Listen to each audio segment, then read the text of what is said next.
What's up, guys? My name is Hutch. I make videos and put them on the internet, and I'm here with former Call of Duty legend, 17-time H1Z1 champion, and renowned and prominent alt-right figure, SandyRavage. Thank you How's for coming. it going, boys? It's going well. How's you still listen to Milo Yiannopoulos these days, or did you grow up? Have you moved? I've clicked some of his videos when they come up in my recommended feed. Obviously, that's how they get you. That's how they get you addicted. It's wild. Okay, so I brought you in here to talk about Blackout. I think I've talked to you about maybe the last couple CODs or maybe one of the last couple CODs, but I value your opinion. I think you have good shit to say about CODs. So let me just throw this out there in case anyone is unfamiliar with who you are. Let's go over your qualifications first. When did you start playing FPS, and when did you start playing COD? When did I start playing FPS games? Now, I mean, that's a tough question because you're going to date yourself just a little bit here. Yeah, I don't want to say it, but like, you know, there was like Wolfenstein and Doom and stuff. Is that really FPS if the mouse wasn't involved? You know? Yeah. Wait, you didn't use a mouse when you played Doom? There was no vertical axis. It aims for you. So I would say Quake 1 or Unreal. The original Unreal would be my first adventure into FPS, not including, I'm not sure, GoldenEye was somewhere around there. They're all within 1 or 2 years of each other, 1996 or so. These periods of time that we used to describe how long we've been doing things are starting to get embarrassing, just a little bit. It's half like the people listening are not even born. They weren't born yet. So it's like I've been playing FPS for 25 years. It's like, what the fuck? What happened? Oh no, I don't know. And just gone. Which COD did you start playing? Was it COD 4? I actually started with COD 4. Yeah, that's what I played the demo to COD 2, and it was great, like the D-Day. Yeah. Well, that was just a single player demo, right? Yeah, it was just like 30 minutes, and that sold me right then and there. Because go ahead. I was saying, like, I was first introduced to PC. We all had consoles back then, like, you know, PlayStation and a Nintendo 64. PC always got me, and it was always the FPS. And when I saw Call of Duty 2 at 60 FPS on Xbox, I was sold forever. Yeah. Games they weren't at 60. Everything was 30 back then. That was the main selling point of that game, was that it was just such a smooth experience. It was amazing. It didn't get enough credit. So it still looked good. What have been your favorite entries over the years? I think I already know, but like your top 3 of Call of Duty. Yeah. It would be COD 4, MW2, and Black Ops 2. Yeah, I like that list. I mean, Modern Warfare 2 has been growing on me these days. Just playing with you guys on PC I've just never played it on PC, so it feels like a totally new experience for me. So that's been fun to go back and experience MW2, we all know how I feel about MW2. You know? Well, highest highs, lowest lows. I'll take back some of my original. Like I've gone on record as saying I think it's the worst in the series, and I think that's probably a little too far after revisiting it these days. But it was definitely the most innovative Call of Duty that came out at that time period. Yeah. And what's been your opinion of the direction COD's been going recently? The thing is, like many games, it has been over the past few years esports. Everything's esports, and it certainly works. Like if you know, look at Fortnite, or we can get into that later or whatever. But everything, it starts going towards esports. The map design, direction, everything becomes esports oriented. I always view Call of Duty as an arcade shooter, and I would prefer if it was more in that direction. But you got to go where the money is. So your preference in general is more casual shooters? More casual. I'm getting too old now. Yeah, but how do you rectify that with the fact that you've won at least 53 tournaments with H1Z1? That doesn't make any sense. That's a solid esports setting. I won 1. Oh, okay. I came in 5th and I won the other one. That's it. No, you won at like 3. That's a lie. Minimum. How did you do in the one that you were in? Not well. I did not do well. So what were your expectations going into Blackout then? You know, it's easy to say. Everyone kind of jumped on board the BR train recently, and because Battle Royale, it's fantastic. We know we've been playing it for years. A lot of people didn't really believe in the game type, and people I think viewed it as like, oh, it's just Call of Duty, just trying to jump in. And no, they hit it out of the park. It's no, yeah. We'll get to that in a minute. Crazy. But what were your expectations going? My into expectations were that it was gonna be fun, but not like insane. If you put that much backing behind it, it's gonna be a good game. Yeah, I was just kind of in the same boat because I thought it would be more like how Battlefield, like the same Battlefield expectations I had. Yeah, I would say I agree with that because I know that Treyarch still, after all these years, like I know some of those guys and they're still hungry. They're still hungry to make people happy, and I think it would really bother them if the fans and the community didn't like one of their entries, and I think that's one of the things that motivates them, and I think it's one of the things that causes them to make good games. Like I think they generally do a pretty good job making COD these days. So yeah, I guess the next question I was going to ask is, so you had reasonable expectations going into it. This game's going to be fun. How did the game live up to those expectations? It absolutely blew it out. Like it was the recipe they had. It's pretty genius, and it makes life easier for them with the whole map design being the former maps in Black Ops or Treyarch games. Dude, I loved the callbacks. I loved like dropping into firing range and Nuketown and all. I don't even like Nuketown, but I liked seeing it all on one map. And it had me really excited for, like, one thing that I don't think Fortnite is doing well is, and I think it's pretty obvious, is map variety. It's just been the same map for like the last year. I'm not the biggest PUBG fan, but they have like 4 maps now, or 3 or 4 maps now, and I think they're doing a pretty good job with that. I don't know if H1Z. Yeah, I'll say, in Fortnite's credit, if they had kept the map the same, they would have lost many players. What they do pretty good is they kind of. It changes over time. A little different. It's still the same map, but at least there's variety over time. But like Blackout, these maps are not big.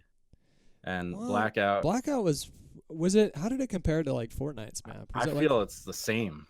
I don't know the metrics, but it's not big. I think what Treyarch said was that you could run from one corner of the map to the other. Like the farthest distance you could run across the map in 5 minutes, I think is what they said. But I don't quote me on that. I don't really know. I heard something like that, but it's not a huge map. It's really not. Well, you know what was one thing I was really worried about going into it from all the trailers, but I ended up being pretty pleasantly surprised by the way they implemented it, was the vehicles. Exactly. Like I saw the helicopter in the trailer. I'm like, fuck, that thing's gonna have like missiles and a gunner on it, and it's gonna be like, I thought in my mind it was gonna be the equivalent of going up in an AC-130 kill streak from Modern Warfare 2. Exactly. Every shot had like 4 vehicles in it in that trailer. Yeah. So I was very nervous about that. But it ended up being totally fine. They're pretty easy to shoot down. Like if you just shoot those with an LMG, it's gonna go down pretty quick. There were no guns on the helicopter, as far as I remembered. I don't think there was no guns. So yeah, I think just a thing to throw in. I think you shouldn't be able to jump out of the helicopter. If it's that much utility, if you could travel that far, that fast on the map, you should have to land that thing. Maybe take out the RPGs though. Yeah, but what would be your explanation for not? That would be so counterintuitive. Because I would just be sitting on the edge of a helicopter window, like looking at this open area to jump. I have a fucking wingsuit. I just don't think you could jump out at the height in which you would get hurt, like without the wingsuit. Without the wingsuit, okay. Like you could jump out at like 15 feet or whatever it is in the game. Like there's a pretty good height that you could fall without dying. I think that would be an interesting like game mechanic, but I don't think that they would be able to explain that. So it's like I think it'd be awesome. You have to take your wingsuit off when you get the thing is, helicopter. Why he continues wearing this wingsuit when he's in open combat? The wingsuit should disappear after you land. I don't know. That's how I view it, because but the thing that throws it off is High Rise or whatever that map is, where it's like a actual 20-story building there. I'm a fan of the wingsuit just because I probably like 35% of my deaths in Fortnite come from fall damage. So I'm into it now. I was a little confused because there was like several times where I would be 30 or 40 feet up, and I'd be like, all right, I'm going to wingsuit over there. And I would just jump and just take a shitload of damage because I just greatly overestimated like when you could pop the wingsuit. Did you have that problem? Like I would jump off of like maybe like 20 feet or something like that, but it would, in my mind, I'm like, I should clearly be able to pull out my wingsuit. So they didn't.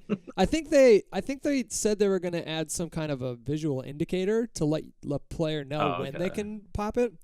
So I think that'll probably help my confusion just a little bit. I was just gonna add. Sorry, I'm rambling now, but the reason for the chopper. You cut me off every thing. 5 seconds, Sandy, and it's sorry. What's done is done. So just say your point. It's tough to tell. Yeah. But no, in BRs, positioning is kind of the most important aspect of the game, and that determines if you're gonna win or lose generally. And when you find the chopper and you just freely like, oh, look at this. Who cares about the incoming zone? Let's just fly out of here. And if someone locks onto us, let's just all jump out. No, you have to be. Okay. It has to be a tactical decision that you got to make. Well, that's the only thing I think. That makes sense. And like one of the big complaints, the biggest complaints that people are having with Fortnite these days in terms of how they're changing the game is how easy they're making it for people to bridge the gap. Like the positioning became way less important once they started adding things like rifts and I like rifts, but and then the new grappler gun, that thing is pretty ridiculous. You can go like super far in just a few seconds with that thing, and then you have like the giant impulse nades. So they're kind of all about, like, it seems like their focus these days is more about just like you should be able to get to anywhere on the map from any point on the map with like more ease than one would think. And it seems like, it's really not hard to beat the gas or get around in Blackout at all. Like, I wasn't really stressed when it came to the gas. I think it could be stronger. I think the gas should be a legitimate threat on the map. Well, I think they did make it stronger towards the end of the beta, didn't they? I don't know. I was gone for like the last 5 days. It's tough to get stuck in the gas. You know, it's like you're always out of it. So I don't really remember how much damage it was doing. So what did you think of the gun balance? Gun balance to me just felt like every other COD. The only thing that felt like kind of different was just it did feel a little strange shooting projectiles instead of hit scan. That to me, like, I loved it too, but it, like, coming from COD, it was like, what is going on right now? This feels you gotta weird. have projectiles. You have to. There was no way you could do hit scan snipers in a BR. No way. Hit scan ARs without, let's say, Fortnite's ability to build your own cover. Yeah, you're talking about you're dead before you even knew someone was there. You need projectiles. Like common sense said, you need projectiles for the sniper, but I did not think that they would do it for the ARs as well. I was like, that's still going to be hit scan, and then the snipers are going to be projectiles. I don't think it would work. It's just curious, like, to me, that they made that. Yeah, I guess. Yeah, I don't know. Are there any BRs that? Well, I guess Fortnite is hit scan for the but you for everything. But you could put a wall up. Oh, that's true. If if you couldn't build a defensive wall, or like you're dead instantly in Fortnite. The hit scan, you can't. That's the skill in these BR games is long distance velocity hits. You know, like judging where to shoot and all that. Yeah, Fortnite doesn't even count. It's its own thing. It's super rewarding, and COD players, people that have played nothing but COD, that never touched any Battlefield type games where you had to lead the bullets, it's going to take them a second to adjust, but it is very rewarding, and certainly more rewarding than just like a single kill in vanilla MP or something like that. Oh, without a doubt. It makes sense once you play it. It'll take an hour maybe, and people will get used to it. It's a little bit trickier with a controller. That's the only thing. But you didn't play it on PC, right?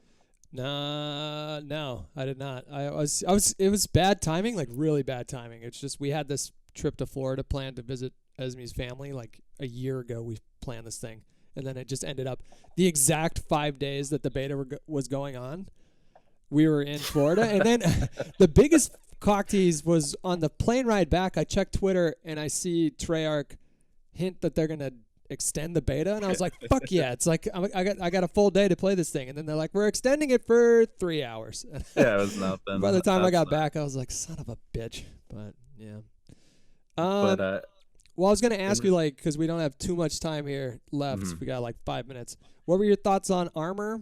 And then are there any things that you'd want to see change? And then also, what would it take to get you to keep playing this game long term for like the next year, 2 years, something like that? So for armor, we all know, like, I've been pretty vocal about it. Tier 3 should not be in the game. To me, it was ridiculous. I think it was absolutely absurd. It was super unintuitive for like you shooting someone way more than your mind is telling you would need to shoot them. You would have to unload like 2/3 of a clip on someone to kill them. More. Well, because I don't know about the that. heals, there's not very many open fields where you can't get behind any cover. If you have tier 3 armor, you could pretty much make it to any cover that's visible and heal again with a trauma kit. And the other thing that was frustrating too is like your armor is usually worn out by the time you're in the final circle. So if somebody has if they've just been camping in a bush, which happened for like 20 minutes waiting for the final circle, and then they have tier 3 armor and you don't, you're probably gonna lose that fight, even if the other person sucks. You're getting me upset right now because this is the one thing that I said I don't want to see the direction of the game going, where armor is so valuable that instead of what you would first think, oh, I got armor, let's go run out there, we could kill anyone. No, it becomes so valuable that in fact people will end up holding up until the end, because everyone knows if it's last zone and one squad has armor and one squad does not, 99% chance the armor squad wins. I think you should only be able to sponge 2, maybe 3 extra bullets with any kind of armor you have. I think like I don't know how they would work that in, because would it break right away, or I don't know if it would just do a certain percentage. But the armor now, it seems like you can sponge like 5 to 10 extra bullets or something 15, like that. 20. I think you might. I think your math is a little off. No. Well, I have an opportunity to speak with the devs in like a few weeks, or in a couple weeks when we do the it depends what gun, of course. Sure, yeah. But I mean, like, what did you think of the gun? I'm sorry. What was there anything that you would want to see change besides the armor? Well, just to continue the armor, real quick. If tier 3 has to be in the game, if they must put it in the game, it's got to be toned down and in crates only. And then let tier 2 take the tier 3's rarity, and tier 1 take tier 2's rarity. Let's face it, they're everywhere anyway. Yeah, not the armor, the level 3 armor was super rare. I didn't think so. Everyone I shot had it. That's what it feels like. That's what it felt like. That's the effect of it. Yeah, but yeah, forget the armor. That I think they'll take care of that. It had to be the number one complaint. It just had to be. So what are some of the things that you that what they would have to do to keep you interested in this game? Because you're like me, you usually play a fair bit when the games first drop, I think, and then it's on sort of to the next thing. It's like tradition every year to kind of binge the new COD just for a little bit, and then whether or not it keeps my attention, there's only really been like Black Ops 3 and recent Black Ops 3 and before I was pretty consistent, but since Black Ops 3 I haven't been super consistent. Look at me, I'm still playing MW2 like an idiot. But so what would it have to do to keep your attention then? It's simple, and they have the recipe already. Another map with more maps from the Treyarch, base. It's gonna be simple for them. They still have so many maps they could use, and you do map rotation. That's it.